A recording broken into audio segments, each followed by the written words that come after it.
Welcome, in front of me is a Honor 4X, and today I'll show you how to access the recovery mode on the device.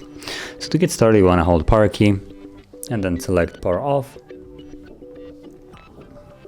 Wait for the device to shut off, and once it has, you want to hold power key and volume up. So power, volume up, both keys at the same time.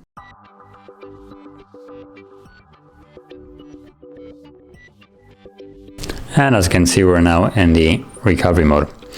So from here, you can reboot system, apply updates, wipe data, and wipe cache. Now let's see if we can actually tap on it. So,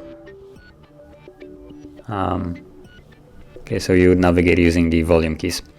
You can select it using the volume keys and then confirm it with power key. And I'm just gonna simply reboot the device now. So once it's selected, you want to press power, and then it performs it.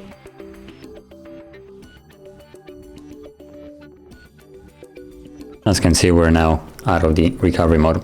So that is how you would access and also leave the recovery mode. And if you found this very helpful, don't forget to hit like, subscribe, and thanks for watching.